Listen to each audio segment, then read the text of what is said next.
Last night's daily fantasy baseball slate was one where I had some issues trying to find stacks I actually wanted to use. There was one stack I did want to use, and that was the Phillies, and they're in a rough spot right now. So that was tough in terms of finding good stacks we wanted to use. Today is not that slate. There are actually, I could say 4 or 5 legitimate stacks I'd be okay, including as a top 3 stack on most slates. So it's actually kind of tough to whittle down the list, which means we got to prioritize, try to identify which stacks we want to rank highest, how we want to attack those stacks, and whether we can find some value there to allow us to get up to what I think is the clear number one pitcher on this slate. So let's dive on in, break all that down, and get you set for Wednesday night. Welcome on into the solo shot. That's right here on the FanDuel Podcast Network and numberFire.com. My name is Jim Sonis. I am a senior writer and analyst for numberFire.com. Here to break down Wednesday's 10-game main slate with locks set for 7:05 for tonight. There are a couple of weather notes here for today. First one is in Philadelphia, where the winds are out to center at 13 miles per hour. That means we should bump up bats for the Phillies and the Orioles. Phillies could use it based on the way things have been going recently. Good win last night, but they could definitely use the help for sure. So I will take that because we'll be talking about them again today. What could go wrong? In Chicago for the Cubs and the Twins, winds are in once again. This time it's 24 miles per hour. I know they did still hit some dingers last night, like even Nick Gordon had a home run last night, but it's still a big downgrade for hitters in this one. It's also 60 degrees. So it's a very much a bad slate for hitting in terms of Chicago. So downgrade bats to the Cubs and Twins, upgrade bats for the Phillies and the Orioles. Quick reminder that our MLB Q&A today starts at 4 instead of 4:30. That is the one day a week on Wednesdays where we'll go at 4 instead of 4:30. So swing by there. Check it out with your questions you've got around tonight's slate for MLB DFS. We can talk pitchers, stacks, one-offs, process, whatever it may be. Swing by at 4 p.m. today. Then tomorrow we're back to 4:30 because Brandon Gadula will have a Thursday night football preview for the Panthers and the Texans. So that's at 4. We'll be on at 4:30 and then at 4:30 again on Friday. So 4 o'clock today for the Q&A. 4:30 Thursday, 4:30 Friday, all up on the FanDuel YouTube, Twitch, Facebook, and Twitter pages. Here on the numberFire Daily Fantasy Podcast, Brandon did break down the Ryder Cup from a PGA DFS perspective. There is a unique format this week over on FanDuel for the Ryder Cup. He broke that down, talked about that. That's on the numberFire Daily Fantasy Podcast feed. Our Week 1 DFS recap podcast, or Week 2 DFS recap podcast is up there too. Our Week 3 preview coming up tomorrow. So make sure you are subscribed to the numberFire Daily Fantasy Podcast feed wherever you get your podcasts. And while you're there, leave us a rating and review as well. Hey, soccer fans, this season, FanDuel and Captain Morgan are teaming up to give you a one-of-a-kind soccer contest. Introducing Captain Morgan Soccer Pick'em, a weekly fantasy contest that is entirely free to play. The contest is simple. All you have to do is make quick predictions for Saturday games this soccer season. You'll earn points for each correct pick and compete for a chance to win up to $3,000 in prizes every single week. Head over to FanDuel and enter the Captain Morgan Soccer Pick'em today. Must be 21 plus to participate. For more details, visit FanDuel.com or download the FanDuel Fantasy app. Eligibility restrictions apply. And don't forget to make your game day more delicious and sub in the captain. Pitching preview for this Wednesday main slate, Zach Wheeler is the highest salaried pitcher on FanDuel, checking in at 10-7. Chris Sale's 10,000 flat. We have Walker Buehler at 94 at Coors Field, facing German Marquez. He is one of several pitchers above 8,000 with Merrill Kelly, Luis Garcia, Cole Irvin, Ian Anderson, and Corey Kluber being the others at $8,000 or higher. Now, as mentioned there are some good pitchers in this slate. You know, you got Walker Buehler, Chris Sale, Zach Wheeler. All those guys are pretty good. But for me, it's pretty easy to put Wheeler at the top of that list. And there are lots of reasons for him to be there. The primary thing is he is a good pitcher. I know that sounds very reductive, but it's true. We talked about this last week, but Wheeler's been throwing fewer sliders recently, and he's been doing that for 8 starts now. And I get concerned in those situations because sliders are good pitches for DFS. They get strikeouts. But the lack of sliders has not hurt the upside for Zach Wheeler. He still has a 28% strikeout rate in those starts. He had 11 strikeouts in one game, 10 in another, 9 in another. So the upside is still very good. And the batted ball data has not changed for Wheeler. So as you know, the talent is there. The situation for Wheeler is good too, because pitching at home, that's pretty great for any non-Rockies pitcher.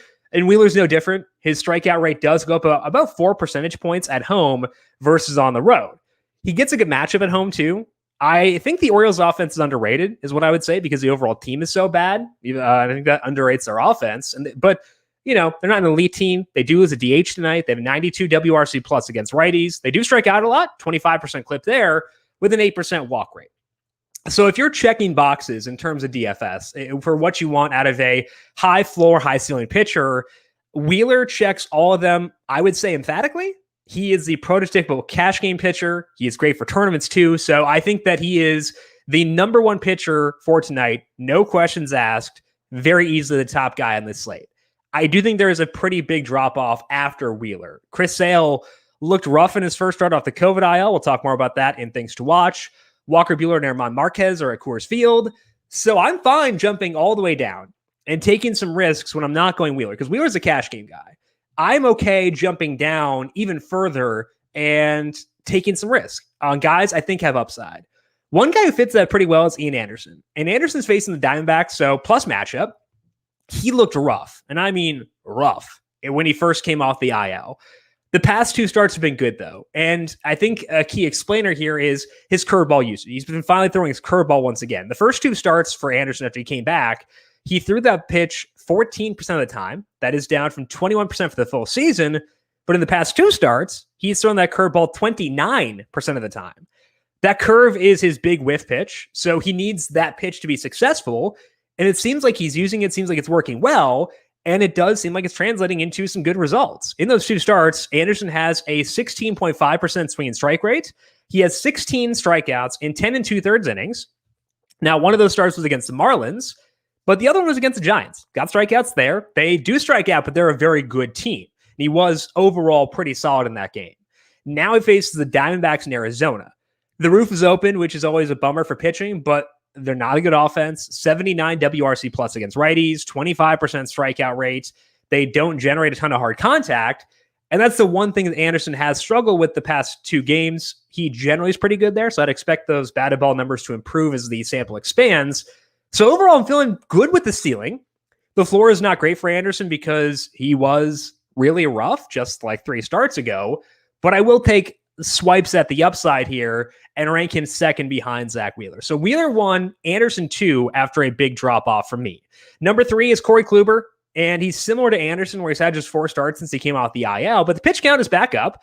He went 95 his last time out, and he hasn't been bad since he returned. Kluber hasn't. His strikeout rate in the 4 starts is 27%. That ranks 4th on this slate, and two of the guys ahead of him are Wheeler and Anderson, the other one being Luis Garcia. Doesn't go super deep in games. The swing and strike rate for Kluber is 12.4%, and that, to me, says he has a good game for DFS in his range of outcomes. There are still flaws here, and I think that the floor for Kluber a bit worse than Anderson. The big thing for Kluber is that he's still walking guys. His walk rate is 11%, and he's still letting up impactful contact, which is tough at Yankee Stadium.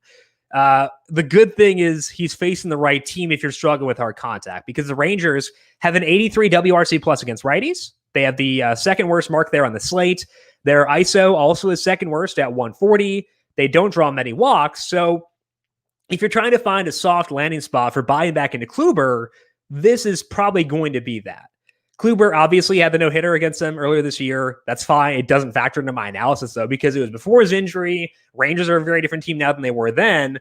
I think that even if you disregard that, he's shown me enough since he came back, and the matchup is good enough where I can be okay buying back in on Kluber for tonight. So for me, it's going to be Wheeler in tier 1 by himself. And if I'm not going Wheeler, I am taking swipes at Anderson, taking swipes at Kluber, favoring Anderson by a decent amount. Just feel better about the overall upside in Anderson than I do about Kluber.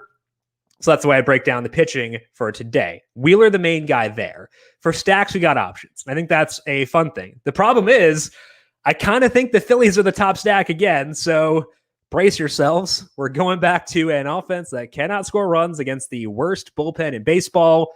What could go wrong? Don't worry. I'll give you alternatives if you don't want to torture yourself and go back to the Phillies today. They're facing Keegan Aiken. Aiken has been in and out of the rotation this year. He's stuck around recently because, well, why not? He's a young guy. Let him stretch out, see what happens. And Aiken has been experimenting. He's been throwing more sliders over his past 9 outings. Hasn't helped yet. His skill interactive ERA is 5.55. He has a 17% strikeout rate with an 11% walk rate. Batted ball data is not great either. A lot of fly balls, a lot of hard contacts. The ERA at 5.49 makes a lot of sense. In Aiken's defense, he has faced some really tough teams in this time. His past 4 starts have been against the Jays, the Yankees, the Jays again, and the Red Sox. He did okay in those games from results perspective. But the underlying numbers say we can stack against him, given the low strikeout rate, high hard hit rate, and stuff like that. The Phillies aren't bad. I know that things have been pretty rough recently, but against lefties, their WRC plus is above average at 103. Their ISO is 174, and it helps that we can feel good about some of their like non-Harper hitters against lefties. I know I talk about Miller, Gregorius, Odubel Herrera, and stuff like that, but ideally, I think the Phillies' best spot is against lefties because it helps Andrew McCutchen and Gene Segura a lot. Kutch's ISO against lefties is 336. Segura is at 201, so they get massive boosts versus lefties versus righties. Being on them for sure. Harper obviously makes a lot of sense despite it being lefty. So I think that the Phillies, I know it makes us pretty uncomfortable, at least it does me. But I do think that taking away what's been happening recently, straight up on paper, I think the Phillies are a good stack. So might be rough. Hopefully the win last night can give them some momentum, try to get things moving here, but we'll see. We'll see. If you don't want to use the Phillies, I don't blame you. So let's talk about the Astros facing Jansen Junk, which is a great name. And I want Junk to be good just because it'd be great if we get a guy with Junk as being a great pitcher. Not there yet, though. Doesn't appear to be the case so far because across 2 starts, Junk has a 12% strikeout rate with a 3% walk rate. So letting up a ton of balls in play. His hard hit rate is 38% with a 36% fly ball rate. The obvious counter here is it's a very small sample, and it is. I'm not sure it's a deviation, though, from what you would expect based on his numbers in the minors. Junk spent the entire year before his call-up in AAA. He had a 178 ERA at the Yankees farm system, which is very good, but not as many whiffs as you'd hope, and he's also not a big ground ball guy.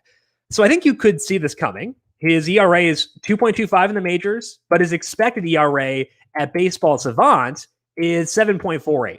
So that's kind of tough. I also should mention, I said AAA, it's actually AA for Junk, where he was previously. So the 1.78 ERA there matters a bit less. The lack of whiffs a bit more concerning, but that's a situation where I think we should be buying in. Again, the expected ERA is 7.48, and that came against the Rangers and the White Sox. The White Sox are very good against righties.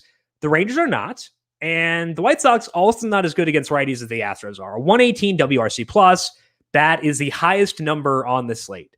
So I think we should be high on the Astros here once again for tonight. And I'm really hoping they put Jose Siri back in the lineup. He didn't play last night. I don't think he did. Can't recall. I don't think he did, though. But I hope he gets back in there because he's so freaking good. The salary is rising. It's $2,700 today, but that's fine with me. I think he's a stud. So I'm going to keep on using Siri if they let me. Hopefully he's in there. I really do want to use him once again. So let's get Jose Siri in the lineup and let this bad boy fly because I do want to be there. I'm okay settling for Chas McCormick and for Jake Myers and stuff like that. Warming up to Marwin Gonzalez. Still not totally sold that the power is legit, but hey, he's keeps hitting dingers. So what can I say? I guess I'll be in a Marwin eventually, but I do think that Jose Siri is a guy I really want to be in this lineup for today. The third stack will be the Giants, and there are a lot of factors converging for them here. I love the offense in general. They get a park factor upgrade with the game being in San Diego, and the matchup is top-notch. They're facing Vince Velasquez. Velasquez made his Padres debut last week, and it looked very similar to the end of his time in Philadelphia. He allowed up a couple home runs across 4 innings. He allowed 4 total earned runs, which means that we can treat him similarly to how we did toward the end of his run with the Phillies. Velasquez's velocity was decent in that game, but it was still down from where it was at the beginning of the year. He's usually 94 with the Phillies. He was 93.4 with the Padres in his first start. If we look at the 10 starts for Velasquez since that velocity started to dip down, he has a 5.22 skill interactive ERA with a 20% strikeout rate and a 10% walk rate. His fly ball rate is 49%. Those are numbers that are very likely to get you in trouble against an offense this good. So the Giants to me are a clear standout stack. And in most situations, on most slates, I'd rank them higher. It's just a good day for stacking. I could say, too, that if you talk to me again at 4:30 or 4 today, there's a good chance I move the Giants up my stacking list. I think that they have much better odds of going up than going down. So maybe some reshuffling, but I do think the Giants at least third in terms of stacking for today. Two guys in this lineup who are super undersalaried are Mike Yastrzemski and Lamont Wade Jr. Yaz is $3,100. Wade is $2,900. Both those guys have ISOs above 275 against righties. Neither of them strike out too much. They put the ball in the air a ton. So when I'm stacking the Giants under the assumption I'm using Zach Wheeler, I'm going to be building around Yastrzemski, building around Wade, and taking advantage of the mid-range salaries that they carry. I'm also going with Tommy LaStella at $2,700. He's hitting some dingers recently, so I would say that LaStella's upside's better than perception, so I don't mind him. You start off with Wade, Yastrzemski, and LaStella. You got a lot of salary to get to Belt, get to Bryant, Crawford, whoever you want for the rest of that stack. So I think that's a good thing with regards to the Giants for today. So top three stacks, the Phillies, the Astros, and the Giants. Moving now to things to watch, did want to touch quickly on Chris Sale, talking about that first start for him. Off the COVID IL, he let up just one run on 2 hits, but the velocity was bad. His fastball velocity was down 1.2 miles per hour from where it was before he tested positive for COVID. His slider was down 1.7 miles per hour. His swing and strike rate was 5.1%. Those are really rough numbers. I do like the matchup more today against the Mets, so he could hurt me, but given the way he looked, given the continued low pitch counts, I am okay missing out on Chris Sale for tonight. If he burns me, he burns me. But I think the odds of that are lower, so I'm okay missing out on Chris Sale for tonight. As far as some other stacks, I really love the Yankees. It was tough to keep them out of the top 3, but didn't have room. So I like them a lot, just not quite in the top 3. They're facing Taylor Hearn. He's not a big strikeout guy. Batted ball suppression is okay, but not elite. So I am down for the Yankees here. I think that we can definitely get behind all their righties, a couple of the lefties too. I am finally willing to use Gio Urshela at $2,600. I've not been in since he came off the IL. Talked myself into it yesterday to be in on him for tonight. So Urshela at $2,600 is a guy I'll use. Both the catchers are solid. So the Yankees in play once again for stacking. Finally, if you want some value, I'm okay checking out the Mariners righties, preferably more so for one-offs and stacking. They're facing Cole Irvin. Irvin hasn't had the worst results recently, but the peripherals are down quite a bit. He's a lefty, so Mitch Haniger, Ty France, Luis Torrens, Tom Murphy, Dalen Moore could all be options. Moore and Murphy will probably bat at the bottom of the order, but they're at least worth checking out. If you need just like a one-off dude who can get you a dinger, I do think that Torrens at $2,300 is someone I'd be willing to check out for today. Let's finish up with some dinger calls for tonight. Talked about the Giants against Vince Velasquez. Good situation to attack for power given the fly balls. My top home run call is Brandon Belt. Just disgusting power numbers against righties this year. Should bat in the middle part of that order. Again, a park factor upgrade, especially for lefties getting away from the Cove in San Francisco. So I think the Belt, really good home run pick for today. The fun one is kind of cheating because I try to go for a value play here. He's not really a value play, but he is $3,200. So Andrew McCutchen, again, great numbers against lefties in terms of power, much better than righties. So I'll go with McCutchen there versus Keegan Aiken. The 2 home run calls for today, Brandon Belt and Andrew McCutchen. That is all that we have here for today on the Solo Shot. Again, back for the Q&A at 4 p.m. today, YouTube, Twitch, Facebook, and Twitter. Check us out there. And also make sure you are subscribed to the numberFire Daily Fantasy Podcast feed. If you've got questions for me before 4 p.m., I am on Twitter at Jim Sannes, JimSannes. You can also follow the FanDuel Podcast Network at FanDuel Podcasts. Big thank you to everyone for tuning in for today. Good luck to you tonight. We'll talk to you once again tomorrow. This has been the Solo Shot right here on the FanDuel Podcast Network.